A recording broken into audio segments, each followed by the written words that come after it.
Hey guys, going into the second round of an Oath of the Gatewatch draft. We won round one, and we are going into round two. We lost the die roll. That's all we know so far. Our opponent is, there he is. This is kind of a slow hand, but it's still pretty good. Like, there's a chance, especially if this guy's playing the green-white, what's the keyword for the +1/+1 counters? Support deck, if he's playing that. And we saw lots of cards for that. We're going to be in trouble, but I think we still want to keep it because we'll be able to stabilize, I think, pretty strongly in the late game. But if he has like a nuts hand with that deck, then we're gonna get destroyed. More than likely. So let's hope he doesn't have that. I'd play the Embodiment of Fury first to maximize landfall triggers, but at the same time, unlike a lot of landfall cards, you're not always even going to want to use its landfall trigger, but it still makes sense. It gives me more options later to do things a certain way than playing the Havoc Sower first does.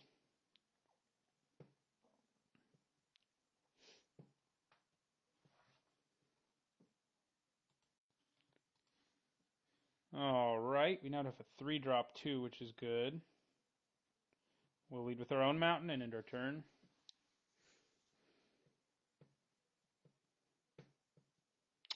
Yeah, and we have a colorless source. In our last game, I don't think we ever activated the activated ability of something that required colorless. I mean, the threat of it made our guy with Death Touch a problem for our opponent, but we never actually used it. So it's probably going to happen in this game.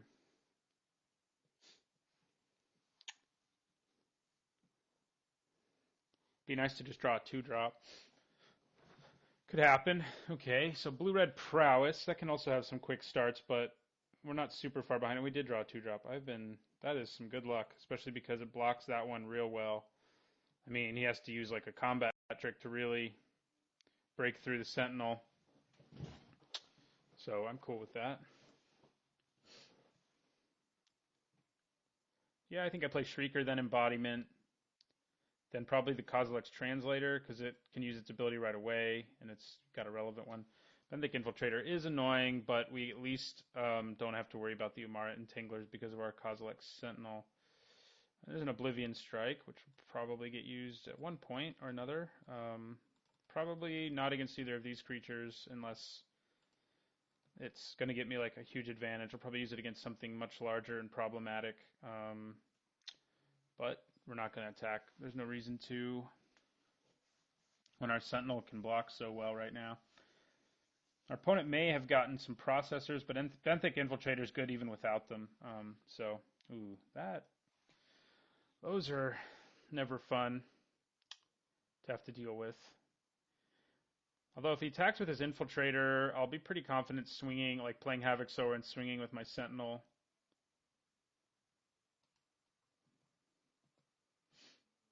Nope, he didn't do it. So, not sure where I stand on his decision not to do it, but I think I can understand him doing it. I don't know. Now I'm sort of feeling like playing Embodiment of Fury later will enable me like to break through a board stall more effectively than like if I play it now. But it's also a 4/3 Trampler, which means it can attack through all this stuff, which the Sower can't do until I get colorless. So I'm going to go ahead and play Embodiment now. He's going to start swinging with this Sky Spawner, probably. I would like to be able to play my Translator this turn, but I have to draw land to do that. If I don't, I mean, I can still play Havoc Sower, which isn't too bad. This is another game that sort of just started with a board stall. Neither of us has done anything other than play dudes that don't seem to be able to do anything. Although his Sky Spawner is going to start hitting us in the air now, I would guess. Nope, he's being very conservative. Okay. Do we want to use this? I don't think we do. But it'll give us the option to do it. No. do not want to use it right now. I do want to play a translator, I think, though. You know, this Benthic Infiltrator, if this board keeps staying like it is now, this Benthic Infiltrator may end up being what gets Oblivion Striked. Like, because right now it's really the only thing keeping me from cracking through on this board. I mean, my embodiment right now would get traded for too easily, and I don't think I really want to do that. I think we just keep board stalling. I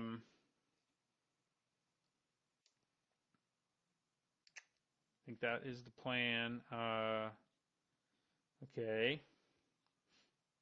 That's pretty good, but he's going to need something else to really be able to swing with those guys this turn. I have built, one of my favorite decks I built in this format, I built recently, was a blue-red deck where I had 3 Umara Entanglers and 2 of the blue-red gold card with Prowess, Flying, and Haste. And it was a really fun deck. I went 2-1 with it. I could do all of my decks in Oath of the Gatewatch draft. But it was really fun. It's hard to make that deck come together. And my point is, I ran 2 comparative analyses, and I don't think I would do that unless I had several guys with Prowess. And this guy clearly already has 2 in play, so. So, do I want to swing with my Sentinel? I mean, it forces him to double block it, but he could just double block it with like a Sky Spawner and a Scion, but that's not that bad. I mean, it's not ideal, but it's not bad. We're not going to use this ability. No. What I'm going to do is play Sludge Crawler, pumping up my Kozilek Sentinel, his own version of Prowess, I suppose. And then I'm going to play Havoc Sower, giving me another colorless trigger.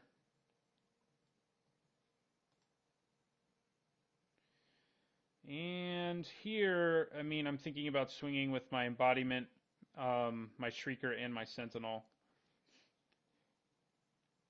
That does seem pretty appealing. I mean, the embodiment's probably going to get killed, but with what we have left, plus our Oblivion Strike, I think we're probably okay with that. I could also swing with my Translator. Yeah, let's do it. Although, how much do we want to hold on to colorless? I mean, he has to do some crazy blocking to take down the Translator, so I guess not that crazy if he like triple blocks it. But if that's what he wants to do, I think we're okay with that too. And we can pump this. I should have already done it, actually. It'll give me a chance to do it. And no, it won't, because I screwed up. So that was a bad misplay. I meant to give him Menace, which would have been a real problem for our opponent. But instead, it looks like we're just going to hit him for 10. I guess I'm okay with that. It would have been nice to force him to lose another creature there, but I'm okay with this. We can still use our Kozilek Translator's ability now to pump this, or our Sludge Crawler, but the Havoc Sower probably makes more sense. Ooh, glad I hung on to Oblivion Strike, because that thing's a problem. Unfortunately, it generates value, like, no matter what, but getting rid of it keeps those Scions from turning into, icy manipulators and just tapping all of our guys down. That is a big bomb. Is he finally going to attack? No. Still on the conservative side. Ooh, now we don't have to use Oblivion Strike, huh? Let's go ahead and use Devour in Flames to do 5, and I'll pay 2. Return a tapped land. That will just get to play again because we don't have, we haven't played a land this turn, so we can also Oblivion Strike this turn. I'm not going to, though. Yep. Makes sense.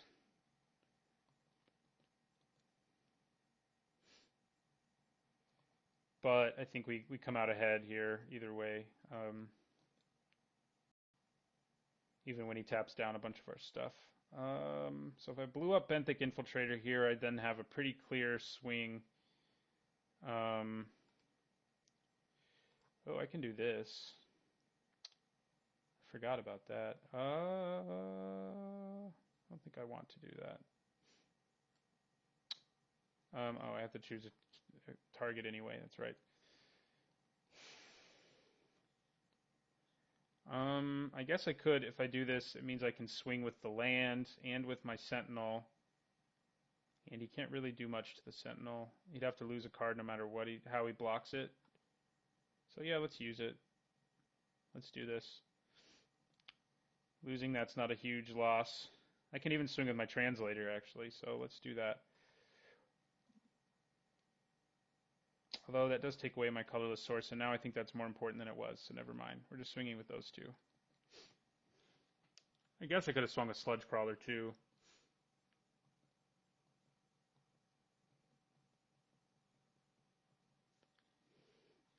All right, so the land takes him down to 7. And we'll end our turn. It's interesting he's so unwilling to block, but playing so defensively. Like, he could have been hitting me for 1 or 2 a turn for a while. Although, admittedly, the Benthic Infiltrator has been pretty effective at keeping my guys at bay from messing them up even more.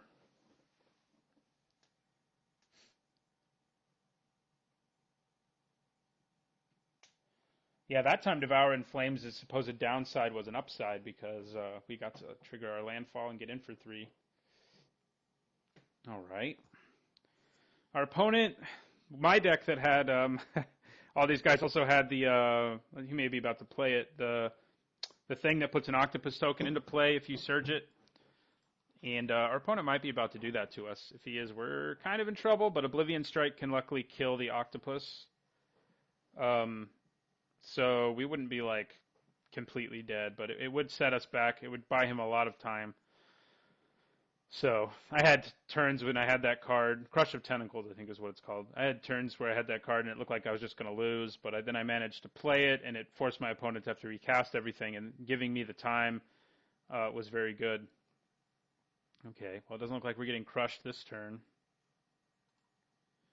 It may be time to use Oblivion Strike on a Benthic Infiltrator, especially if he doesn't add anything more to the board here, because we can have a pretty devastating swing next turn. Okay. Well, there's a land, so we will play it. We'll turn a mountain. Seems more flavor-wise to make sense that it can enable mountains since he's an embodiment of fury. Yeah, I think we go for it here with the... Well, do we even really need to do that? Not really. We don't really need to do that. I think swinging with everything here is fine. He may have the bounce spell thingy, but I think I'm okay with that.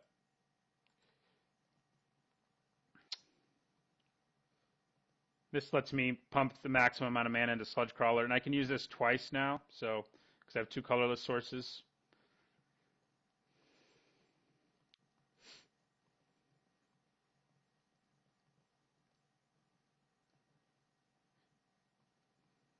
All right, so Benthic Infiltrator is blocking that.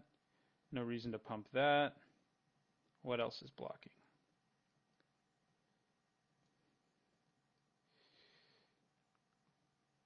Doesn't get trample or anything, right? No. Black doesn't give trample.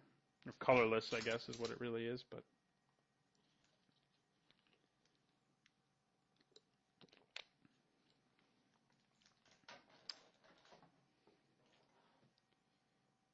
All right. Changing his blocking a bit. Okay, so we are going to pump our Sludge Crawler.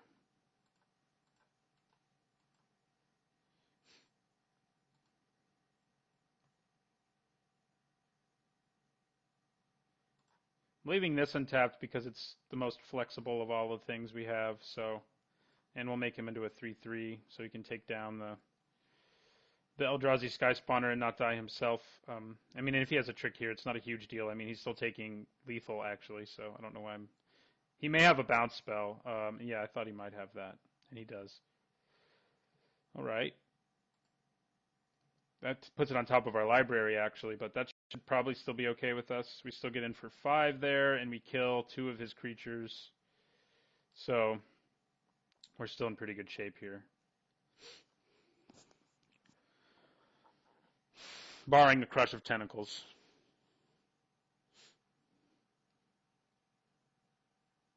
But like I said, even then we can Oblivion Strike it and then like replay our Embodiment of Fury, and yeah, so we win game 1. What did we see there? Pathway Arrows doesn't seem especially good. Didn't see any real problem flyers either in that game, so I think we're basically fine. I don't think we want Pathway Arrows or our Vampire Invoice. I think we just head back out. Seems like our opponent did the same, or else he sideboarded very quickly.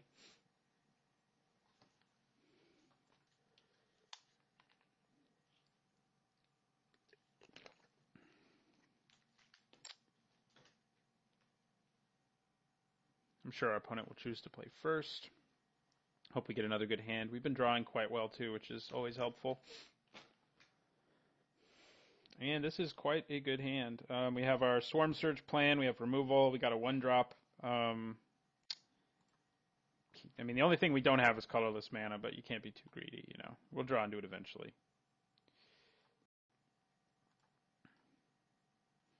Pretty big fan of turn 1 Sludge Crawler. Like, if your opponent can't do anything about that, it's usually good news. But he does have those 2-drop 2/1s, in which case, yeah. In which case, I'm not bothering swinging.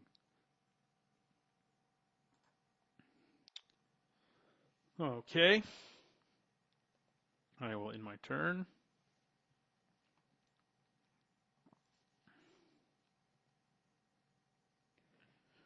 That guy again. This time, I hope my opponent plans on swinging at me with it.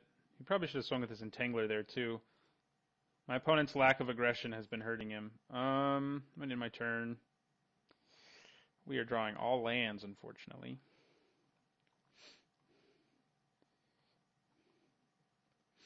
Hopefully he swings with his Sky Spawner this time around. He really should be.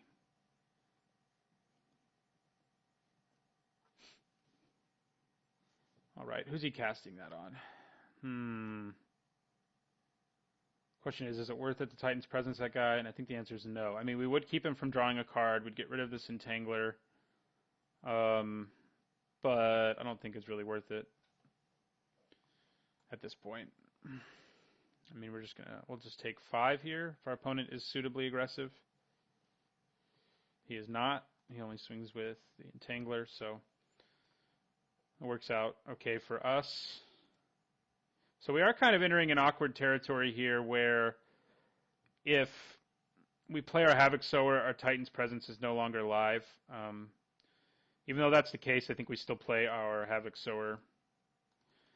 We're liable to draw more colorless creatures, and we do maybe want to be firing off Titan's Presence as soon as we can. Maybe I should have there just to, get it out of my hand, but I didn't do it, so can't do much about it now.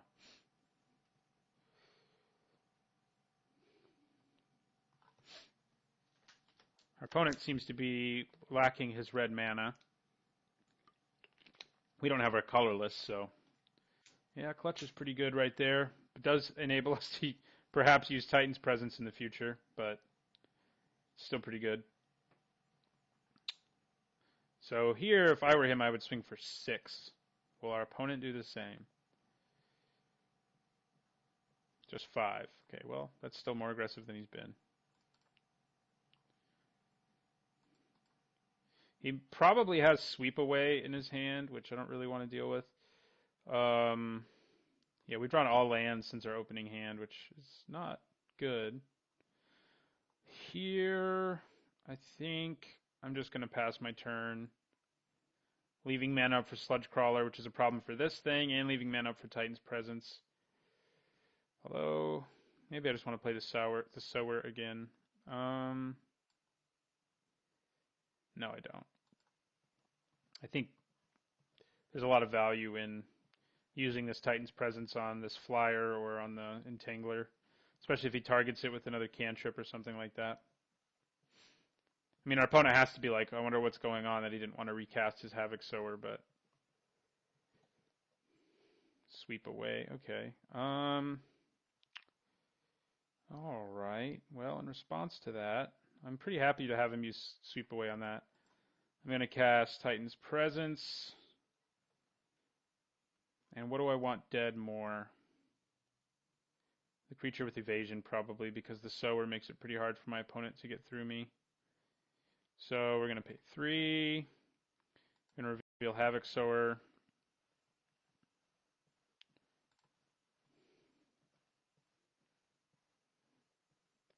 And remove his Eldrazi Sky Spawner. What are you playing?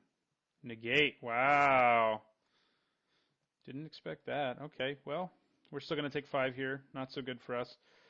We probably do. After game 1, I should have sided in my Vampire because it is so good against Eldrazi Sky Spawners. And this game's looking like it could very well be a lost cause. Because we've drawn a total of 0 spells since our opening hand. It's usually not a good thing. And our opponent has had a very good tempo game against us where he just keeps stopping everything we try to do. So unless we draw a way to deal with this Sky Spawner in the very near future, we will be dead. I may even have to chump block, or trade rather, with the Numara Entanglers right now. Ooh, sweep away there's gross. Okay. Well, he got all the bounce. We're going to have to chump with our Sludge Crawler or die. We'll go to 1, but I think it's still worth keeping the clock intact in the air.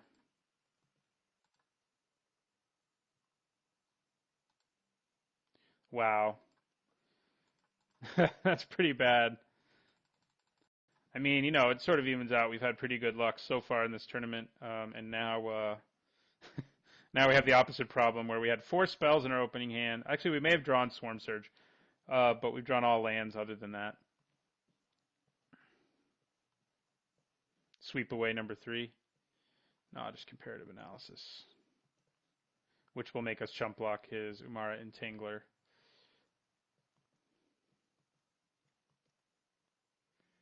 All right, that is GG.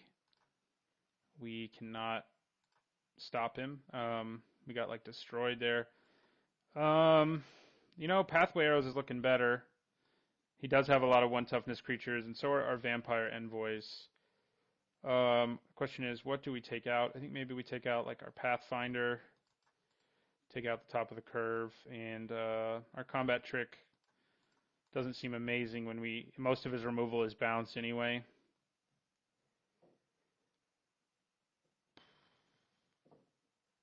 What else? I don't really want to cut anything else, but I have to. I mean, I don't have to, but I should. Maybe it's just a Seer's Lantern. I mean, it affects the board the least of all of these things, and we've already got 1. I think that's probably right. Yeah, and Pathway Arrows does seem fairly good. I mean, it's clunky, but it can really take down a lot of his creatures, and those vampires are going to be very good for us too if we keep having to deal with Eldrazi Sky Spawners, which we've had to do in both of the first games. So.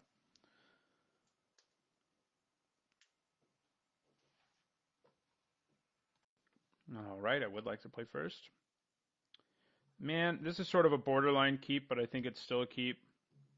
The potential of it's a pretty good hand, in general. We do need to draw 1 land, and if we don't, we're going to be in a lot of trouble.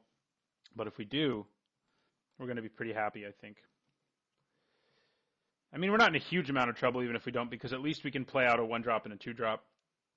But we're not thrilled if we can't hit a 3rd land soon.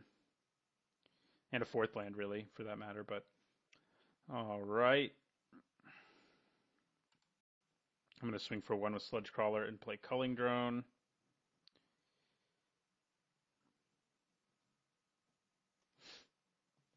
Good news is, if he decides to bounce or Sludge Crawler at some point, or our Culling Drone, we can pretty easily Surge Boulder Salvo. All right. We're going to play our Culling Drone and end our turn.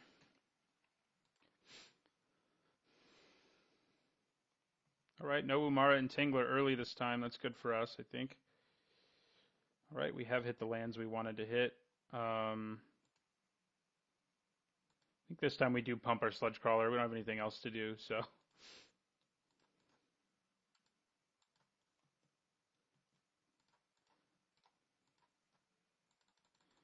Drops him to 15. Yeah. Man, we could have run some processors. There just aren't any good ones at common and black or red. Processor Assault's okay, but I still don't think our deck could have really supported it.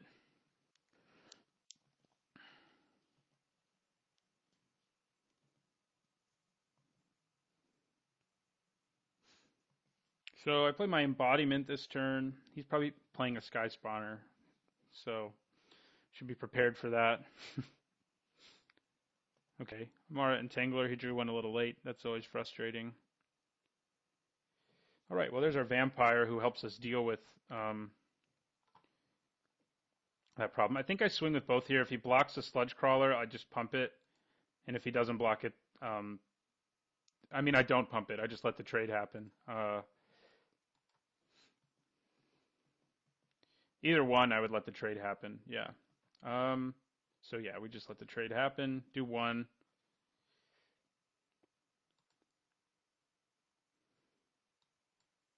And now, should we draw a land, we have the potential to Vampire Envoy and Boulder Salvo, which is pretty good, I would say.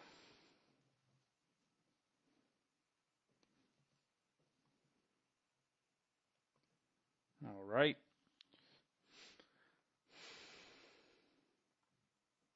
Well, there's Pathway Arrows, which is not a bad thing to have right now. Oh, it also enables a Boulder Salvo pretty nicely. But, I mean, I'm swinging. My Embodiment here can die pretty easily. Unfortunately, if I had one more mana, I would be able to play Pathway Arrows and ping this so that my Embodiment doesn't just die in a double block situation. So I'm trying to decide if I want to use Boulder Salvo on an Incubator Drone, or if I just want to swing with my Sludge Crawler here. I think getting the Pathway Arrows in play is pretty nice, and I think, so I'm definitely playing Pathway Arrows. And I think I'm going to go ahead and equip the Sludge Crawler with them, and then just in my turn there. I think I like that plan. I mean, I could attack with my Embodiment. It forces him to double block, but I'd like to wait to do that until I can use, blow him out one way or another with Titan's Presence or whatever. We did take out... No, I guess we didn't take out any of our colorless creatures when we put in our Envoys, so... It is going to be a problem if we see his Drowner of Secrets, which could come out in the very near future. We can at least kill all of his little tokens, but this doesn't detach, right? No. I mean, we can tap down his creatures and so forth. Drowner of Secrets, Drowner of Hope, whatever it's called. There it is. All right. Well, that's fun, isn't it? No. And Boulder Salvo can't quite take down a Drowner. We do have two removal spells who can.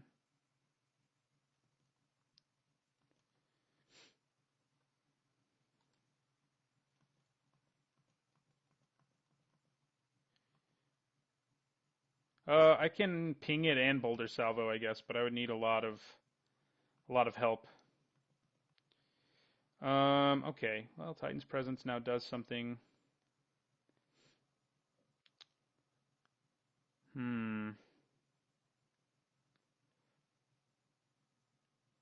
Drawing a fifth land would be so good. We just can't do it.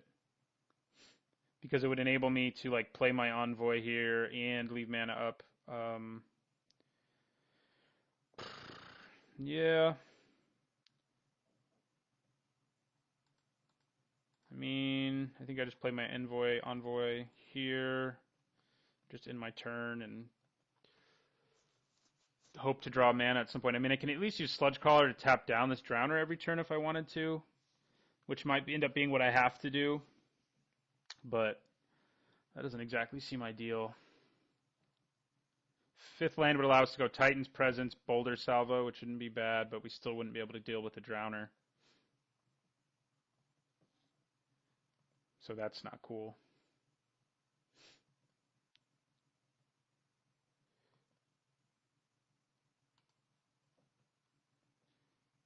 Does he swing with his Drowner? I think I probably would. Right, Infiltrator, that's a pretty good Titan's Presence target. All right, a fifth land. That's pretty nice. No, I'm not going to do that. Yeah, I'm fine with that. No. Okay, so we can Titan's Presence, Boulder Salvo, but that's not really that exciting. I'm going to swing with my dude in the sky. That much I know.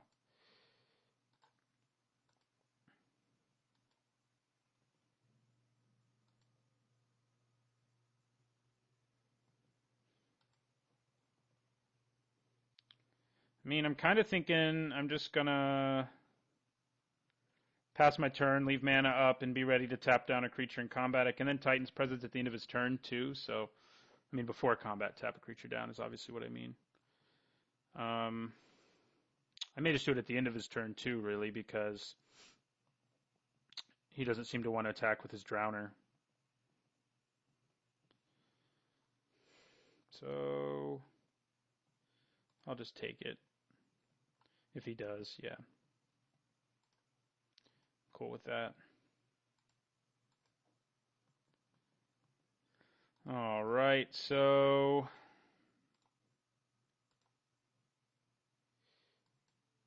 we're going to do one to this.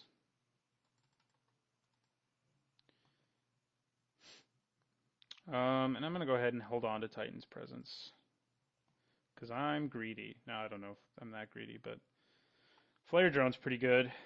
Gives us a little bit of inevitability at least. And we can also, yeah. So I'm going to play Flare Drone. He's going to counter it. Okay. Well, we still technically play Dispel this turn, so we can Boulder Salvo if we want to.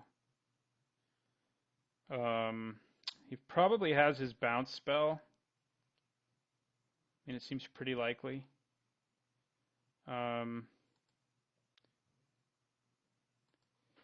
But we're going to attack anyway into this bounce spell. No, maybe he doesn't. Okay. Well, I guess I just leave mana up and continue the plan as we have it now. Probably do tap down Drowner now just because it's a big enough problem. I mean, maybe he plays something I could kill in his second main phase, but I can just kill it on my turn if I need to. I guess Pathway Arrows would have been nice on Vampire Envoy. I don't think I had it in play at the time, and I don't really want to invest mana again. That's for sure.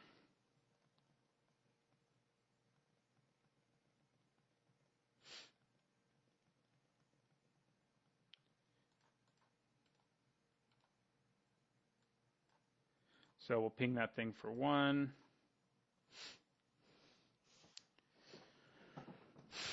Which taps it. And he can swing at us for 3 if he desires. I have a feeling he won't.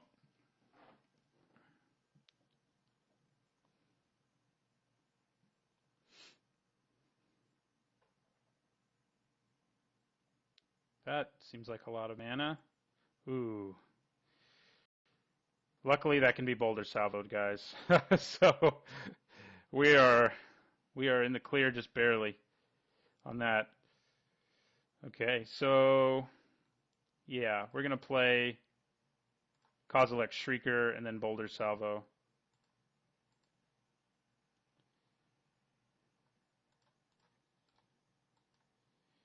Kablam for 4.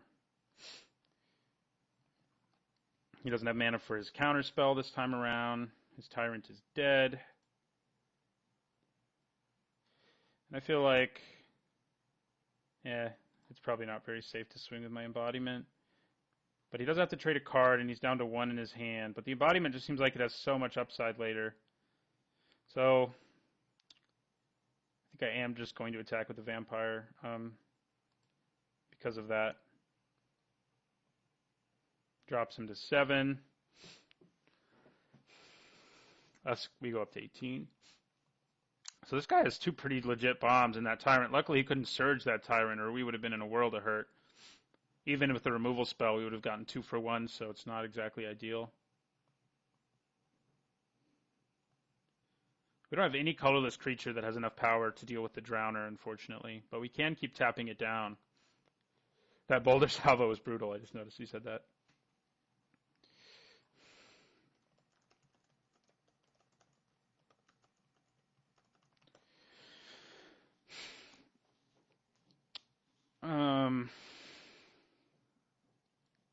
So,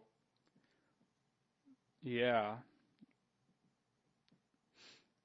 What do we... I mean, we'd like a colorless source, but I think our plan at this point is just to tap down one of his blockers. And swing. Tap down his big guy. Maybe. I mean, I can just swing with my Vampire for a while. But I feel like the more time I give him, the scarier things get when a guy has 9 mana and has shown that he, isn't afraid of playing a 7-drop, which he shouldn't be. That one's very good. All right, that's good for us. Drawing one of our removal spells that could deal with Drowner would be beautiful. We didn't, but that's okay. So do we tap down his Drowner? I mean, this can't get through. I mean, if I use Titan's Presence on this, that makes the world a lot better of a place for me. So I think that's what I'm going to do. To take out the Infiltrator and reveal Vestige.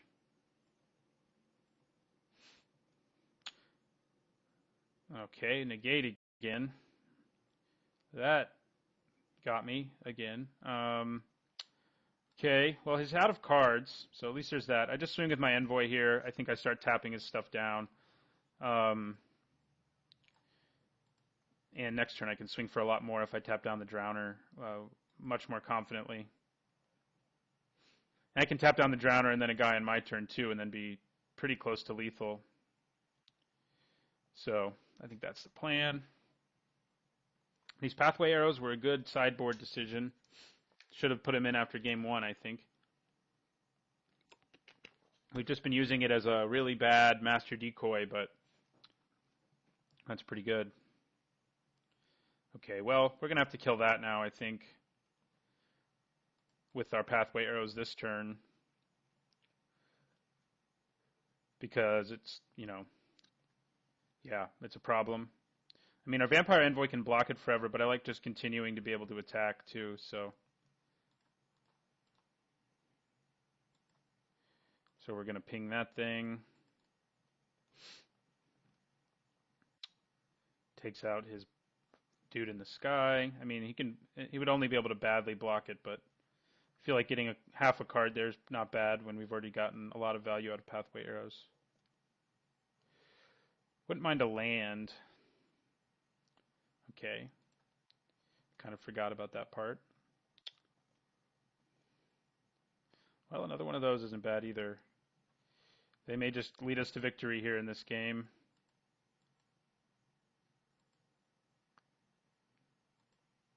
Our 2 Vampire Envoys we sided in too, so this game may be like all on the back of my sideboard. So now we're going to play another Envoy.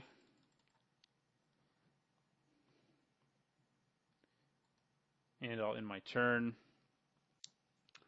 So we'll tap down the Drowner at the end of his turn, unless he plays something else, but it seems like the Drowner will be a good candidate. I guess targeting a Scion if he plays it is a good idea. since he can use those with his Drowner.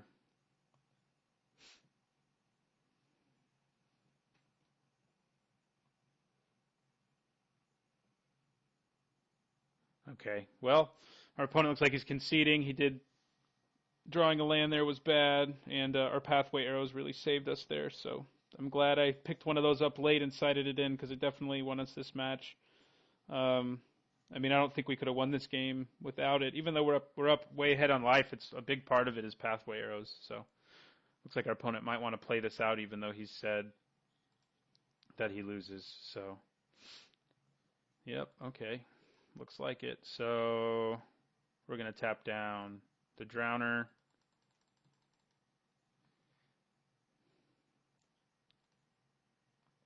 We'll probably finally draw a land now. No, we didn't. The Menace will be good, though. So I'll play Seer's Lantern. And I'll tap down another creature. Not what I want to do.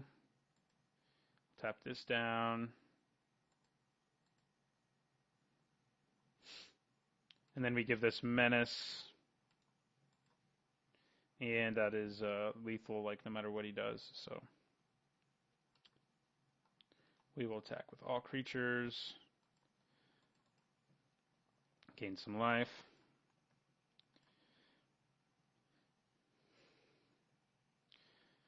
And we're lucky we drew that pathway arrows to get us to victory there. All right, so we're going into the finals. I have a chance to break my seemingly endless streak of 2-1s, or maybe just get another 2-1. I guess we'll see in the finals. Thanks for watching, and don't forget to like, comment, and subscribe for more videos like this one.